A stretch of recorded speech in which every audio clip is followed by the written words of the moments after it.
Welcome back to my channel. This is the PTA coach. Good morning, everybody. Good morning, good morning, good morning. It is about that time for us to go through some practice questions. Okay. If you checked out what I dropped, I believe, is it 2 days ago? I went over some questions. A lot of us are getting ready for the state board exam coming up very soon. Okay. A lot of hot questions coming our way, a lot of things that we need to do to succeed. And I know we can do it, guys. I introduced myself in several of my videos if I can get the word out. Okay, I am a licensed PTA in the state of Texas. Been doing this for a long time, guys. So I'll have a lot to share with a lot of us to go out there and succeed. Okay. So please like, share, and subscribe to my channel. Make sure you hit the notification button so you know exactly when I come on. I appreciate all of you for what you do. Let's go over some questions, maybe one or two questions, so we can get ourselves prepped for the exam. Okay. I've shared a lot, guys. I mean, this exam is hot, but it's we can make it cold and get through. Okay. And so I want to share my screen at this time so we can go over a few questions. Give me 1 second here. Let's see. 1 second, guys. Let's see. Okay, I think I have it. Yes, I found it. All right, so let's go back here. Let's start with question number 7, guys. Let's start with question number 7. Let's read this real quick. A patient is referred to physical therapy with a diagnosis of lateral epicondylitis. The physical therapist assistant attempts to reproduce the patient's pain by placing the involved tissues under maximal stretch.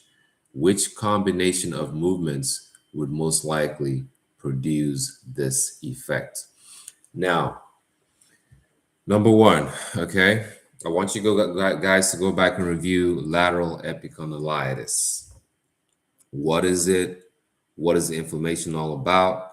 Why does that happen? Is it overuse of what? Wrist extensors? Okay, go back and review that, guys. Now, 2 days ago, I was telling you guys that for a muscle, right? If you're trying to stretch a muscle, what do? You perform the opposite action of that muscle.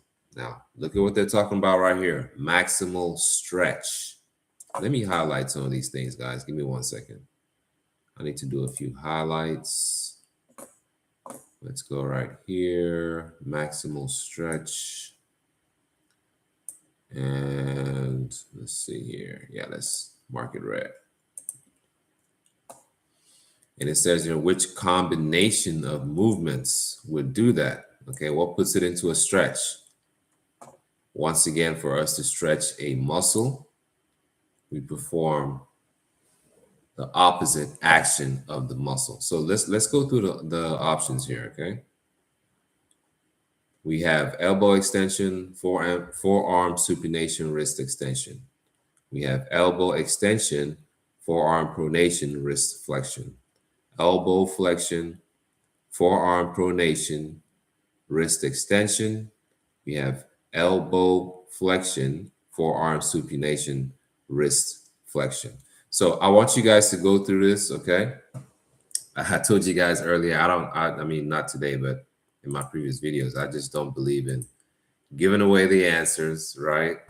It's part of the review process. I feel like if you go and research this, it's a learning point for a lot of us. And real quick, we have exams coming up this year, okay? For this year, we have the exams for July and we have the ones for October. We normally host workshops where we dive deeper into a lot of these things, and I break down a lot of strategies that can help you learn. And I've also told you guys that for every topic, every concept out there, pathology, there's different ways to ask that a question could be asked in the exam, okay?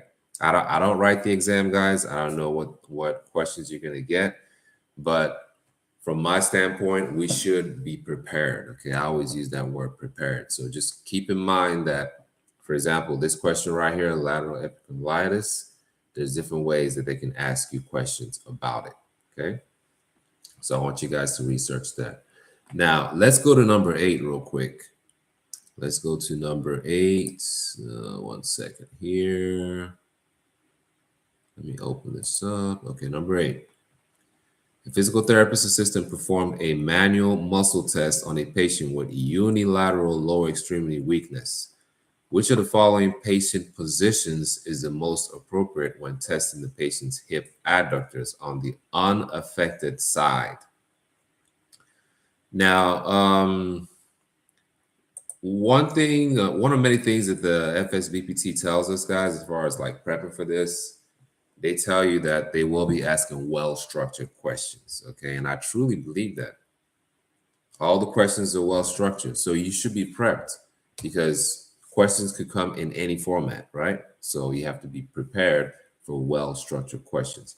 Now, as far as manual muscle testing, guys, I don't know what book you're using, but the concept should be the same. I'm using the PTA exam, the complete study guide. Okay. And this right here is on page 77. Okay. It says your positions for muscle testing. So at your spare time, I want you guys to actually go and check this out. Okay. I'll try to bring this as close as possible to the camera. But you want to review this, guys. I've shared so many times on my videos that anything is fair game. Anything that we've learned in this book or the app or whatever you guys are using at this time to study in your PTA school and your PTA journey is fair game on the exam. Do not overlook anything. Okay. So if you have not reviewed your manual muscle testing positions, also the grades, manual muscle grades, make sure you review that because questions could come in any format. That's what I think. Okay.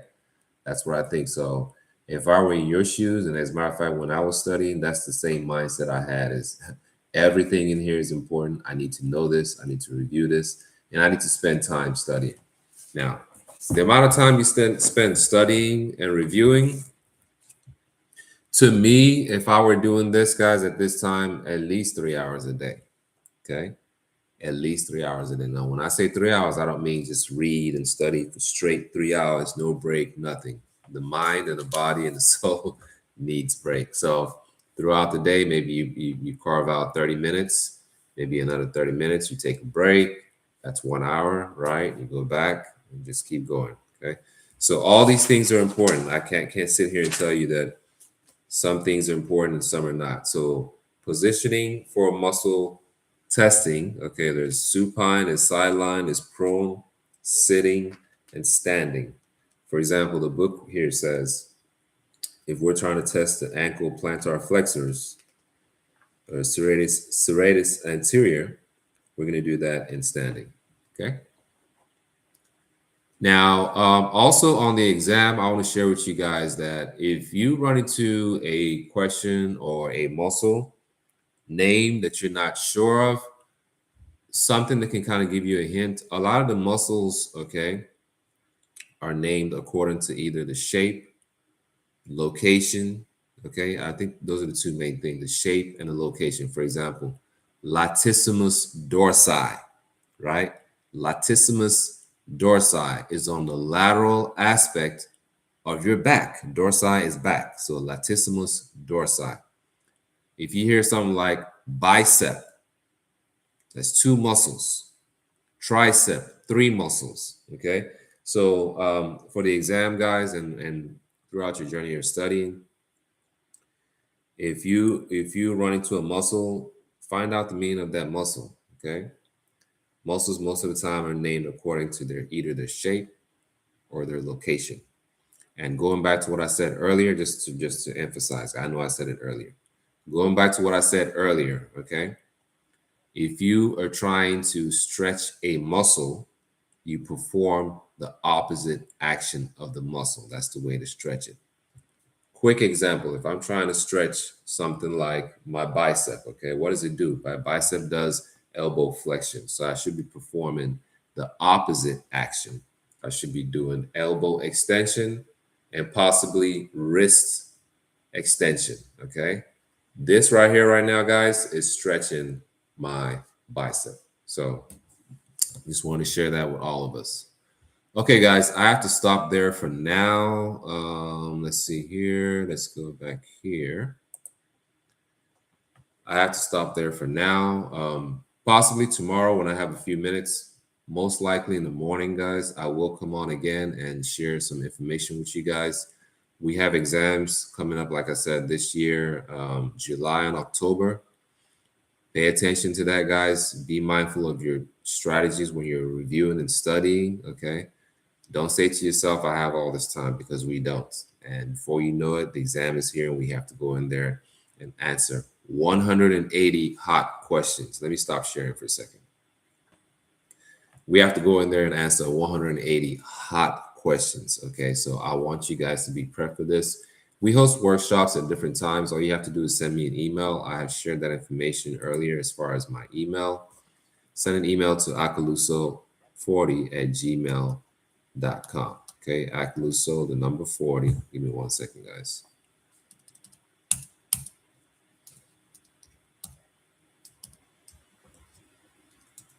Okay.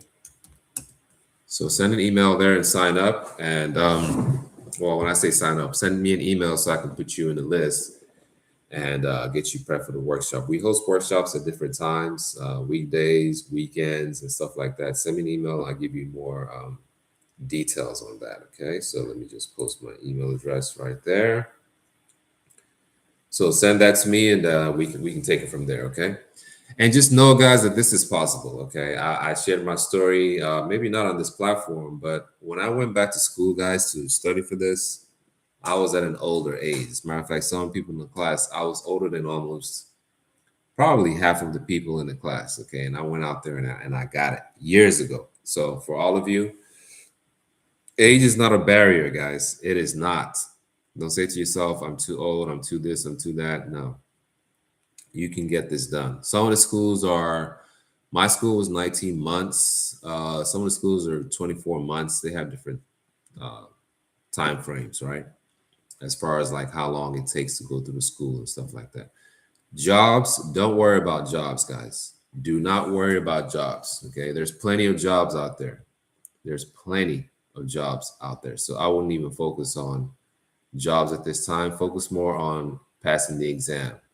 And as a matter of fact, if you're having a hard time finding a job, okay, I'm talking about all of you in the United States of America, of course, reach out to me, okay?